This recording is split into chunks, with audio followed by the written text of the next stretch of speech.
Thank you for the lovely introduction. So yes, my name is Dr. Nina Shavel, and I am a Cambridge-trained scientist and medical doctor, and I also have additional qualifications in nutritional therapy, integrative medicine, and health coaching, and I'm a certified functional medicine practitioner. I run Synthesis Clinic, which is a multidisciplinary integrative and functional medicine practice in Hampshire. And what we aim to do there is actually practice true integrative medicine based on the functional medicine model. So we've got practitioners there from medicine, nutrition, physiotherapy, psychology, acupuncture, and more. And we try and make sure that everything is integrated for the complex clients that we see. And chronic fatigue being a very complex matter. So I thought, oh, Alex, you gave me a really fun job to do, chronic fatigue and GI testing. Because most of us won't necessarily think of GI testing and chronic fatigue as a first thought. It might be something we might do a bit later on. But I thought it's useful for us to think about what CFS might present with or what the root causes might be. And I've put down the functional medicine matrix because that's something that we use on a daily basis. And of course, assimilation is absolutely something we think about. And what I normally see with chronic fatigue patients in terms of assimilation node of the matrix is SIBO or parasites. That's one of the things I see a lot of. In terms of chronic inflammation, a lot of them have issues with chronic inflammation or chronic infection some of the time. And that will include things like chronic Lyme or chronic viruses. Energy, I think, a lot of people who read about CFS talk about mitochondrial function, and that's a node that again is involved. Biotransformation elimination, CFS can be a part of presentation of chronic toxicity from anything, from heavy metals, from mycotoxins, from organic pollutants. Transport doesn't present quite as much, but certainly in my LS-DUN loss, in my connective tissue CFS patients, you've got to think about some of the people who might present with POTS, and that's what comes in transport node. Communication, huge. I mean, this is all of your hormones and neurotransmitters, and usually a CFS patient will have something within that box. And structure integrity is again a bit less relevant here. But while I will be talking about the GI testing, I think it's important to keep the whole complex picture in mind. So I'll start with a simpler case of fatigue and nausea. And this is an 11-year-old girl who presented with a 6 months history of persistent nausea, some loose stools, not every day, and quite profound fatigue that was affecting her schoolwork. She had a background of eczema and a little bit of atopic family history, but it wasn't managed with ongoing steroids at the moment. In terms of antecedents as predisposing factors, she was a normal vaginal delivery but was bottle fed. And family history included autoimmune thyroiditis, some IBS, which is less relevant, and cardiovascular disease. In terms of triggers, mum and dad said actually she was entirely well and normal, happy child, apart from a few eczema flares, until she got an episode of gastroenteritis. And that was, for some strange reason, treated with antibiotics, which was very odd because in my conventional hat, I wouldn't treat it with antibiotics, but it was. And unfortunately, she was given too high a dose as well for her weight and size. So following that, she was nauseous on a daily basis and had ongoing loose stools, but unfortunately, no one else was particularly interested in it. It was all supposedly normal, which is not.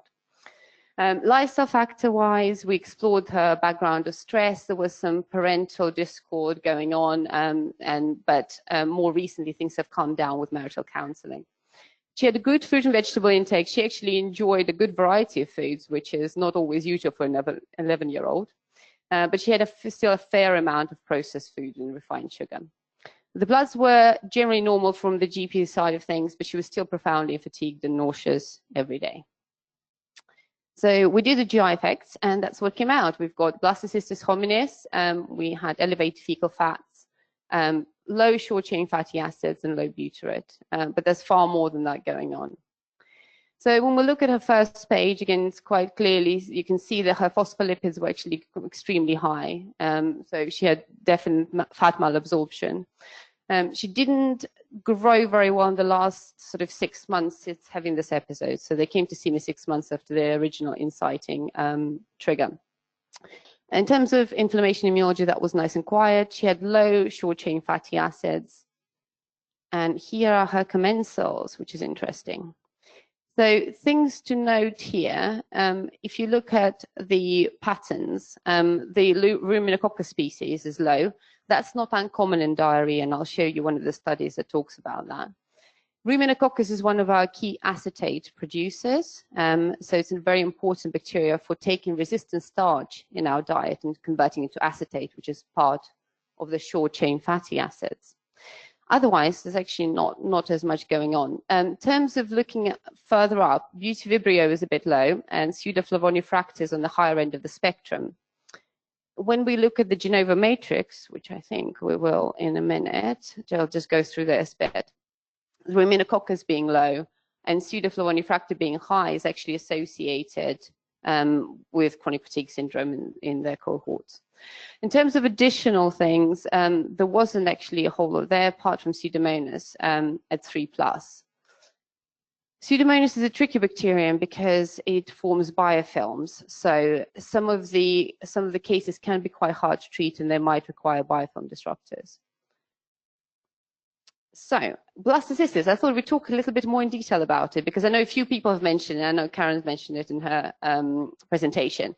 We need to correlate everything that we find with a clinical picture. There's no point in killing blastocystis in everyone because you need to correlate into what subtype might give you what symptoms. And that's the reason why Genova is fantastic at doing the subtyping for us because we need to look at specific things. There's in asymptomatic individuals, you can find blastocystis a lot, actually. But what we need to look at is does that correlate with diarrhea, abdominal pain, gas, nausea and vomiting or fatigue? And these symptoms can be as common as from 9% for fatigue to kind of 88, 90% for abdominal pain. There've been a number of meta-analyses that have actually found a positive association for IBS and blastocystis, and the 2017 found an odds ratio of 2 for IBS, and there was an odds ratio of 3 for IBS-D in adolescents for subtype 1 blastocystis in 2019. So it is actually pretty well documented. In terms of blastocystis, it comes in various different forms. So it's a little bit like Candida. You know, Candida can have different forms of it. You can have a cyst form, which is effectively the infectious form. That's the stuff that gets transmitted via the fecal-oral route to other people. And then you've got the amoeboid form, and that's the stuff that actually causes symptoms. So what's important for us is not just to note, oh, there's blastocystis, but what subtype is it, and is it actually causing symptoms? Is it relevant to the picture we see? So subtypes 1 and 3 are particularly common in IBS. Subtype 7 has been associated as well. 1, 2, 4, and 6 for just general chronic GI symptoms. And subtype 2 is really fascinating because they found that it's quite strongly associated with a combination of GI symptoms and chronic urticaria. And if you treat subtype 2, the urticaria goes, which is quite fascinating. So what does blastocystis do? A little bit of science after lunch, really fun. So in terms of what it will actually do, it will go into the intestine, and the way that it will present will depend on your intestinal environment. If you have a good, healthy, robust microbiome, actually it can be just a transit passenger. It'll be come in, it doesn't find the environment terribly hospitable, it will leave. And there are people you would retest an asymptomatic individual at months 1 and month 3, and it's gone. Okay, you have a good, robust, healthy microbiome.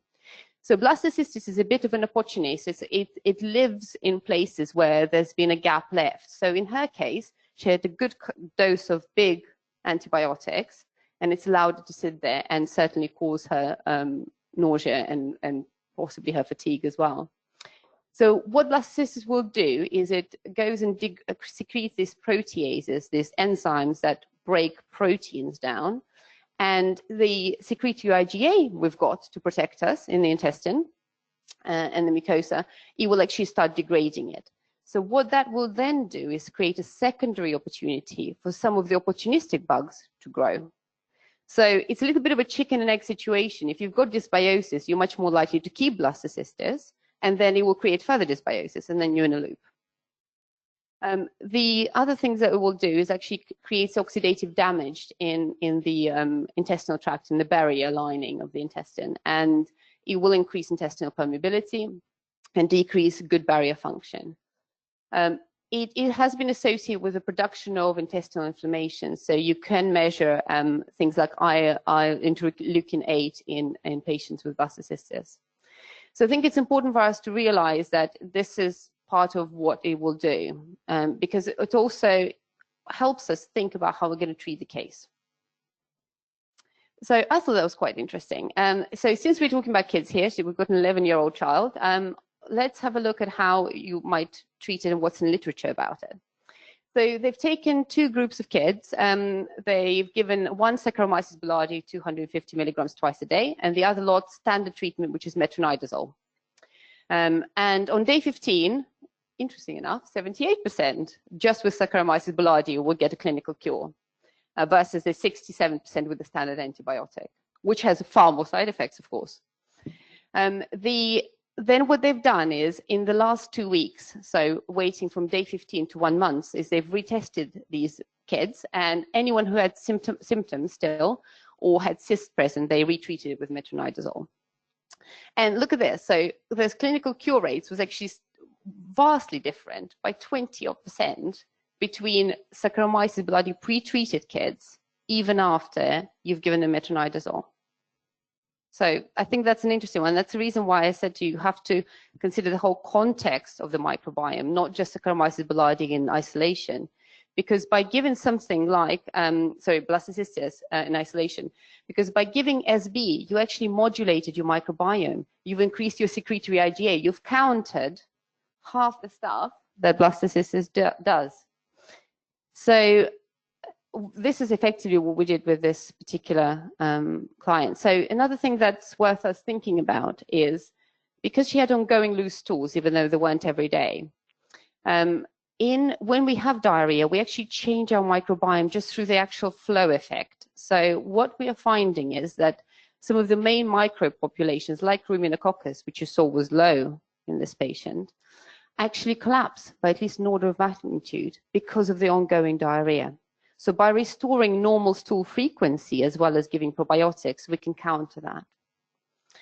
And yes, so what was my approach to the case? It's usual 5R, of course, and the remove, replace, repair, reinoculate, and rebalance. And I always put rebalance as a kind of, as something that goes on from day one in anyone with a chronic gut issue, because you need to use the parasympathetic nervous system techniques in the vagus nerve straight up, because this is long-term work. You're trying to look at people's breathing, stress management, sleep, all of this stuff, but from day one, because if you are going to leave it until you've sorted all the gut system symptoms out, you might never get there, actually. So in this particular case, I had an 11-year-old, so we talked about CALM for kids. So CALM has a specific section that's for children, and we got to do some breathing exercises, because stress was certainly a component in her because of what happened with her parents over the preceding months. Nutrition-wise, we put her on a low-sugar, high-phytonutrient plan. We increased some of the resistant starch, had good hydration, and after we've gone through the first 4 weeks, we up-titrated prebiotics and probiotic foods gently. And I do go gently just because in my clinic, I see a lot of really complicated cases who won't do well on giving them good big doses of prebiotics and probiotics. So supplementation, we've given her some general support, particularly with regard to the fat malabsorption that she had. Given her background of eczema, I always think about the overall case. So I've given her an omega-3, which was not typically DHA heavy. So I was looking for more EPA here because I was trying to look at eczema. I wasn't giving it to her for the brain benefits in kids. I was giving it to her for eczema. We give her multinutrient with vitamin D because she was borderline on GP testing. In terms of remove and replace, we used allicin. Allicin has a sort of some evidence base in treating Saccharomyces boulardii, and it was gentle enough to use in this specific patient in terms of being 11. And we've given her the standard dose of Saccharomyces boulardii, which is 250 milligrams BD. And some fat digestion support. I wasn't going to keep giving her fat digestion support because the whole thing is you're trying to sort the microbiome out. If the blastocystis goes, her fat digestion will be resolved because it's the blastocystis that's causing the malabsorption. Okay, it disrupts the intestinal barrier function, and will disrupt can disrupt the disaccharidases and other digestive enzymes. Sometimes as well, what you see with blastocystis, because it increases the turnover of the cells in the enterocytes in the small intestine, that's when you can sometimes get high phospholipids as well. It's just because of the turnover that you're sloughing off. So treat the underlying cause, so treat the blastocystis, but in the meantime, I still want her to absorb her fats. Then we've done repair and reinoculate. What I mean by non-fermenting probiotics is non-delactate producers. So anyone with fatigue, I don't want to give strains that produce a lot of delactate, like acidophilus, because it can make some people worse. And then we gave the general probiotic to her alongside the Saccharomyces boulardii, and then we had a rotating regime to build diversity.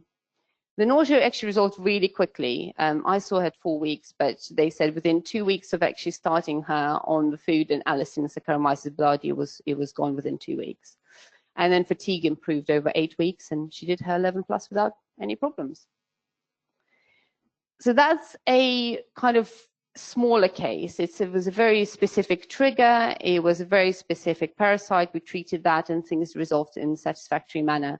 They didn't want to retest, and a lot of our clients don't necessarily have the budget for it. But at the moment, I don't see her. She's been discharged from clinic. So let's talk about far more typical cases with fatigue. So fatigue and chronic diarrhea.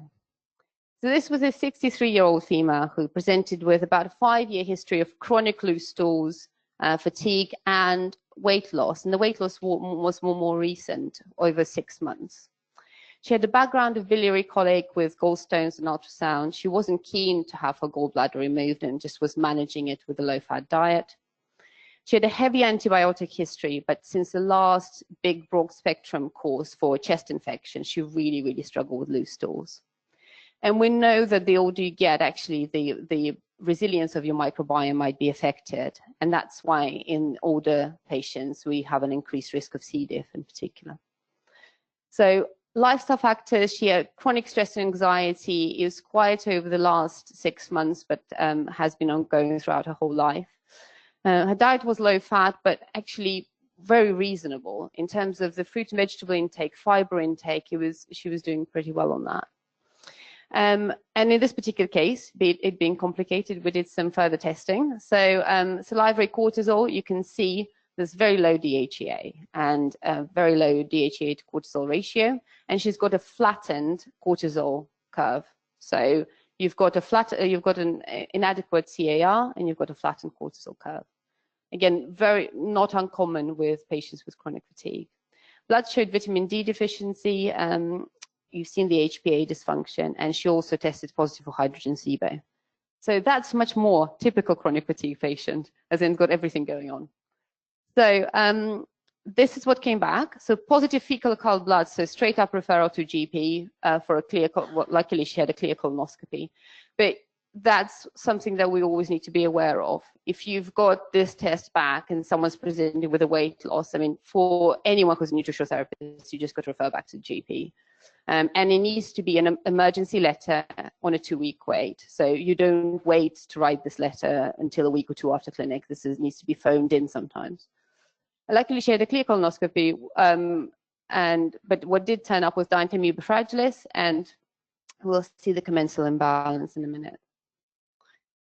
Otherwise, if you're looking at this, despite the fact that she's got some cholestasis, some gallstones, she actually, her fecal fat isn't too bad, and her phospholipids are at the upper end of normal. And her short-chain fatty acids were good. Look, the same pattern comes up. Pseudoflavone fracta is high, Rhuminococcus is low. She has chronic diarrhea. I see that quite a bit in chronic diarrhea patients. Her bifidobacteria are quite on the low side, and she had an undetectable akkermansia, which is important from our perspective. So these are some additional guests. So Klebsiella is at 4+, and again, a little bit like, again, it's another biofilm producer, which can be tricky to treat some of the time. And there's Candida parapsilopsis at 1+. So we, again, did the 5R approach. We started with the parasympathetic nervous techniques, and we did a lot of work on that throughout our time together. because chronic stress was obviously a massive factor, not in just the gut symptoms and what was going on with her, but in that flattened cortisol curve. Alongside this, what I tend to try and get people to do more with really low DHEAs is also do some of the physical, very gradual increase in physical activity and resistance training, because we know that can actually be particularly helpful. Instead of doing aerobic exercise, which can be actually unhelpful if someone's got big cortisol issues. So remove and replace, we did the SIBO first. I personally treat the SIBO first all the time before we get to the large gut. So we did the nutritional plan for SIBO. I tend to use low FODMAP with reintroductions. We did antimicrobials and prokinetics. And luckily for me, the Klebsiella and Citrobacter on the sensitivities came back as being sensitive to normal SIBO antimicrobials, which is great. And we provided with some biliary support. In the repair reinoculate phase, we did some barrier repair, and I used incarnitine a lot for that. We did, again, non-delactate probiotics because of the complaint with the fatigue and brain fog. Akkermansia support was done via berry polyphenols. Some of you might know in vivo Bio.me Essential. It's pretty good support for Akkermansia. Resistant starch is an interesting one. You can get quite fancy with it. You can go green banana and all that stuff, but actually just normal cooked and cooled carbohydrate foods will give you more resistant starch. It doesn't need to be anything more complicated than that. And by actually slowing down her transit time, by sorting out her gut microbiome, your immunococcus will have time to come up. It's the diarrhea that actually washes a lot of this out as well. So alongside all this, a rather complicated adrenal protocol, which I'm not going to go into because we're talking about GI effects. And of course, we optimized her vitamin D to between 100 and 125 nanomoles per liter. So loose stools after treating SIBO actually improved within 6 weeks, as expected, because we are treating hydrogen SIBO, which is associated with diarrhea. And fatigue improved a bit more slowly. With a flat cortisol axis like what you saw and low DHEA, this is a long-term project. This is going to take months to treat. And her weight stabilized pretty quickly. So with her, in terms of the weight loss side of things, it was very much driven by her SIBO. As soon as this SIBO antimicrobial regime was completed, actually, she did very well in terms of weight. And last bit, I'm not going to go into it in big detail, but it's a little bit of a warning about taking complicated cases like chronic fatigue and kind of missing the obvious some of the time. So I had a 22-year-old with chronic fatigue syndrome, and she had intermittent GI symptoms. And it was concluded via Army lab testing that she had Lyme disease, and the German doctors gave her a year's worth of antibiotics. Then they looked at her gut microbiome testing, were horrified by what was caused, and went, oh, you've got to go and see a gut microbiome specialist. So she came to see me. But what they did was they looked at all the fancy stuff like commensals. I'm going to go back for a sec. You know, they looked at all of this and didn't run parasitology. And guess what she had? They missed chronic giardiasis. And with her, she had also a very, very clear history of when her chronic fatigue started. She was swimming in a particular lake. And in terms of giardiasis transmission, that's one of the routes by which it can be transmitted. So they missed the barn door chronic giardiasis, which can be treated and actually can result in big improvements in symptoms. But sorry? Wow. We could discuss chronic Lyme for literally 3 hours in terms of what she had. Her priority was she was supposedly treated for chronic Lyme and was as chronic Lyme clear as you can be, because you're still going to have an autoimmune response. But now the problem was the microbiome. So they just looked at the commensals, went, I don't know what to do with this because I only treat chronic Lyme, and said, go and see someone else. But what we did, so that's what we are treating at the moment, and we are rebuilding her gut up from scratch. But it's just a little bit of something I think that's important. Sometimes we get complex people and previous diagnoses. Always look at the case afresh and see if someone's missed something obvious, because you should always do parasitology on people if you're going to think about chronic gut stuff. Yes, so that was the gallop. Thank you for listening. The reason I galloped through it, the reason I galloped through it was because I can't stay for the panel, and so I'm going to take questions now. Thank you. Thank you very much, Dr. Nina. Yes, so please do get all your questions now regarding this because she's got to shoot off very soon. Yes. Thank you. Can I just check, did you do a SIBO test for the case 2, the second case study? Yes. So case 2 was hydrogen SIBO positive. Breath test. Yeah, Okay, breath thanks. test.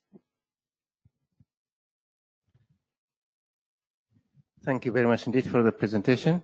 It's very interesting actually to see this link between chronic fatigue and infection. And I'm not really sure. I mean, I have got my own theory about that, but I'd like to see how do you think around this issue here? What is the link between chronic fatigue and infection? That's one thing.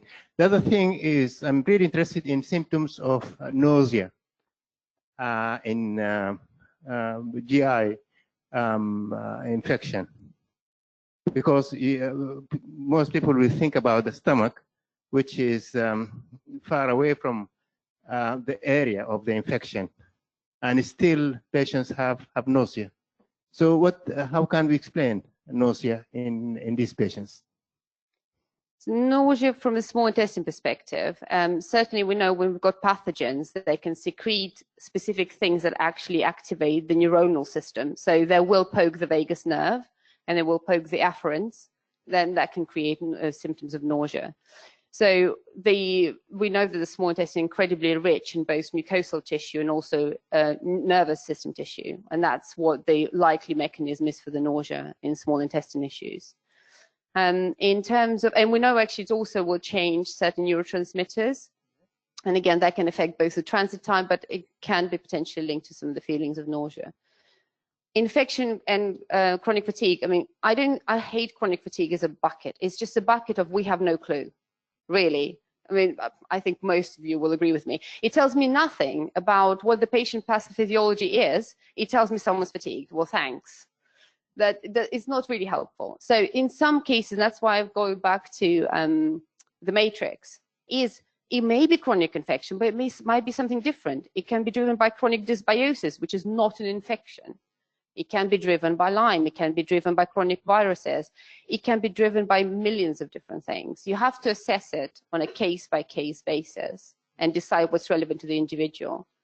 And that's why the timeline and the matrix are so useful in functional medicine, because you have to think, I always think it's a medicine of why.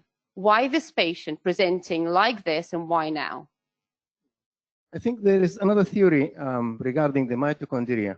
I mean, most people will think about the mitochondria as the organelles for energy production.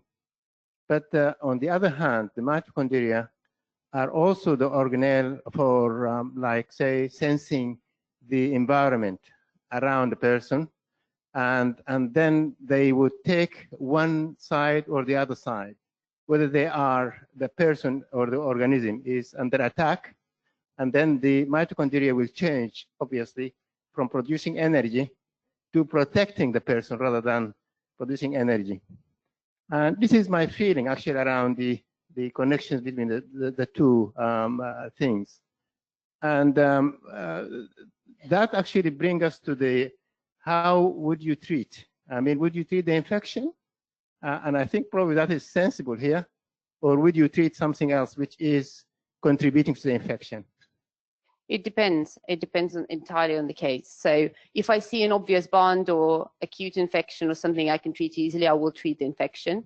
If, particularly in chronic viral problems, if the pathogen itself is not the problem anymore, it's the autoimmune response that's the problem, so then you treat the immune response.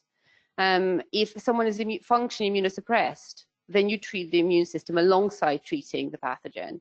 So it's entirely case dependent. I don't think you can have one size fits all. Do we have any other questions?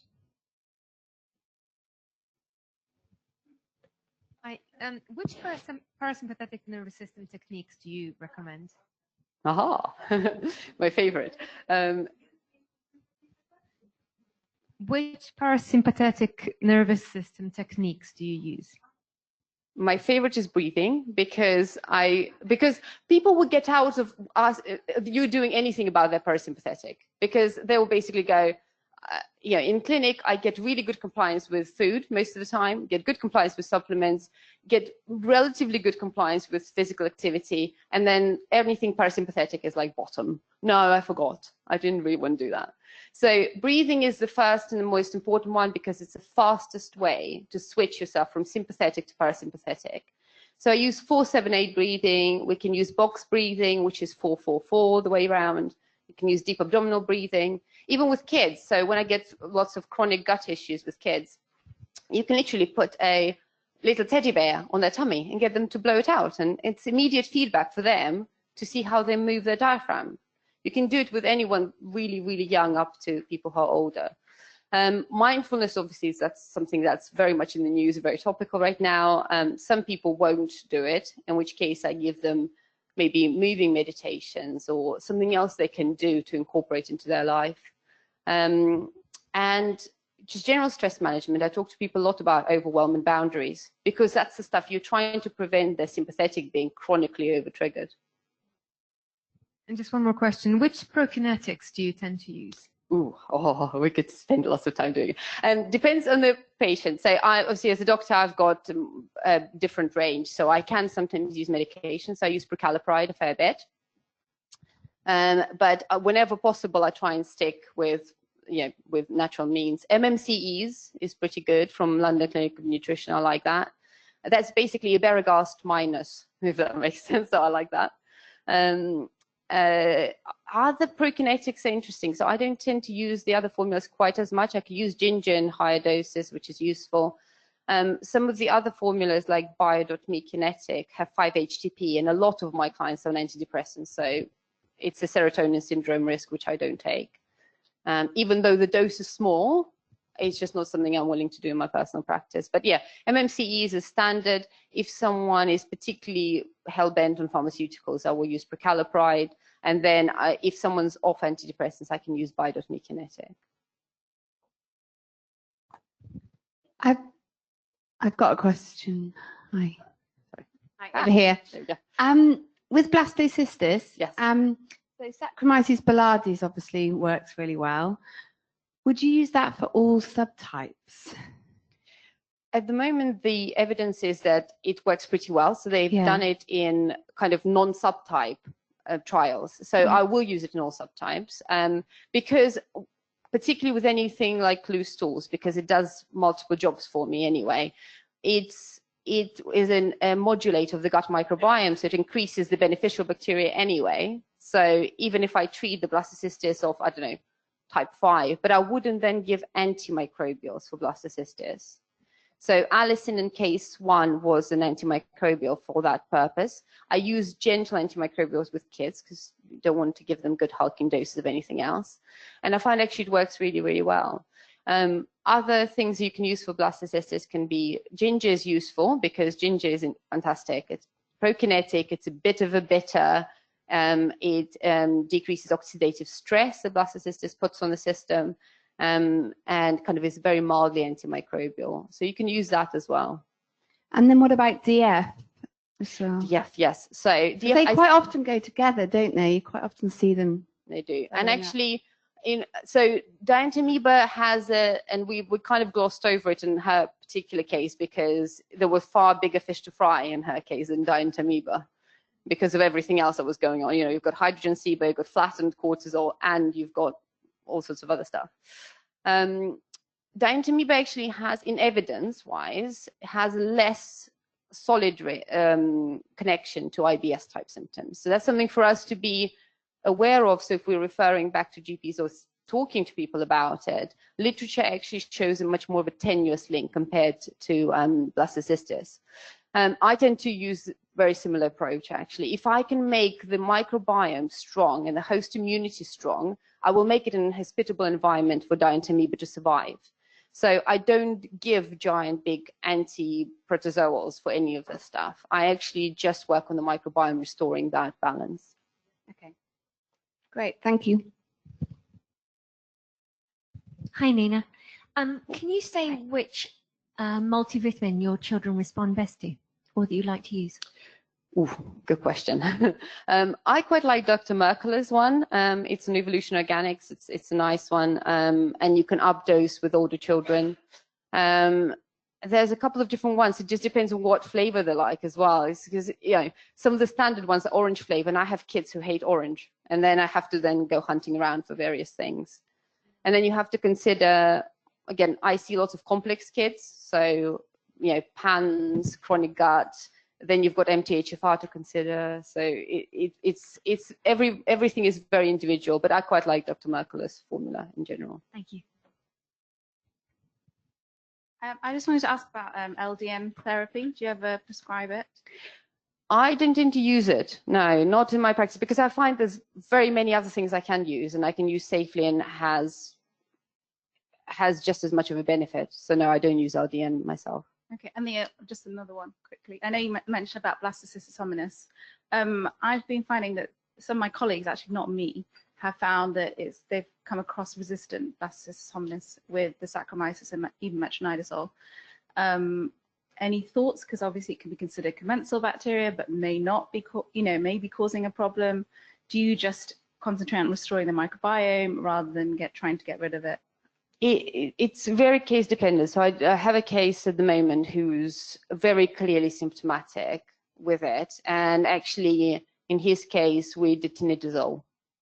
So there are other things. There's cycnidazole, tinidazole. There's other things you can use, but I still always focus on the environment which it's in. If you make the environment inhospitable, it will start getting better. And there have been a number of successes, as I said, with just SB and sort of simple microbiome measures. But yes, you've got a ladder to go up. So metronidazole is obviously standard, but horrible antibiotic. But cycnidazole and tinidazole are kind of the newer things that are on the market. You don't have to take a course as long, which can also be a benefit. But yeah, microbiome work obviously has to be core for everything. Thank you. Hi, Nina. What brand and dosage of allicin would you use for blasto? So I use, dosage is interesting because obviously this is a PEDS case, so I use the lowest dose. I use either Alimed, that's a pretty good one, or the Allicin Max. Either of them I find work just as well in clinic. I don't have a preference for either one of them all. Okay. And yeah, I would use, obviously PEDS dosage is different, so you often half dose PEDS patients. Okay, thank you. Hello, I have a question. In personalized medicine, often I find it challenging to navigate evidence base in personalized medicine because the triggers and contributing factors could be so different.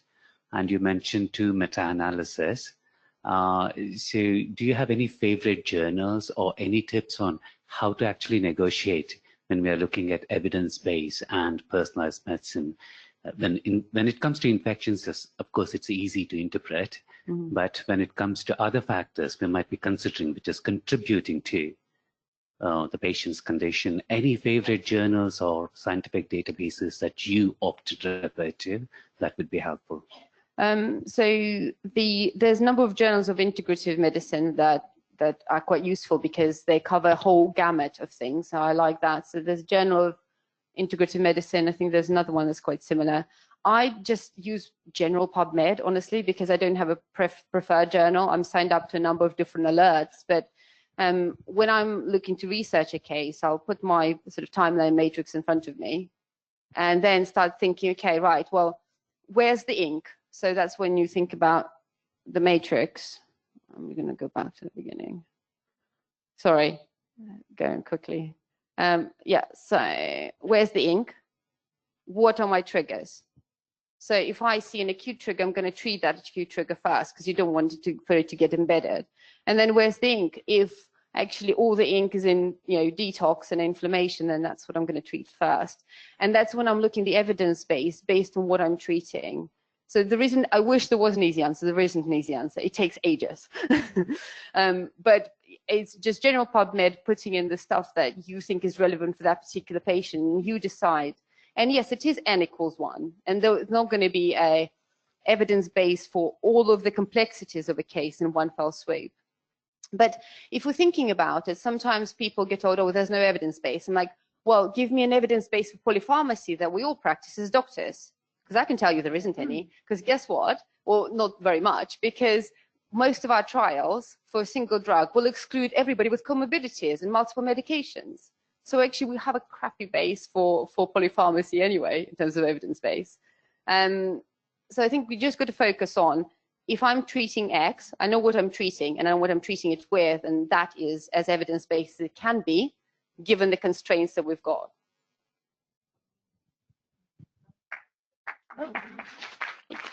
Hello. I've been waiting patiently, so it was just one little question. It's very loud. So as far as the parasympathetic nervous system and people on antidepressants, Yeah, and not being able to give them 5-HTP, Yes.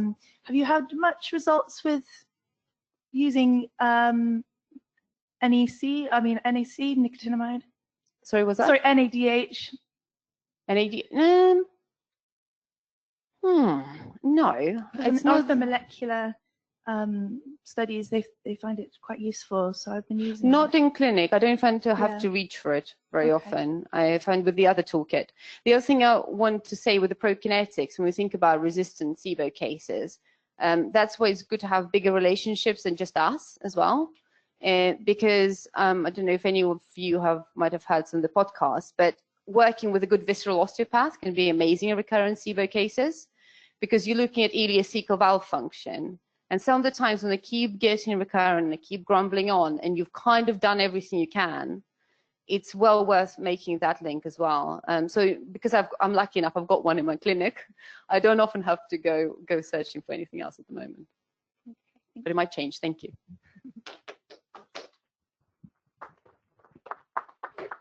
Thank you, everyone there. Yeah, Nina is shooting off now, so thank you for getting all the questions out now. We're going to take a 2-minute change of presentation, so top up your waters. We'll be right back.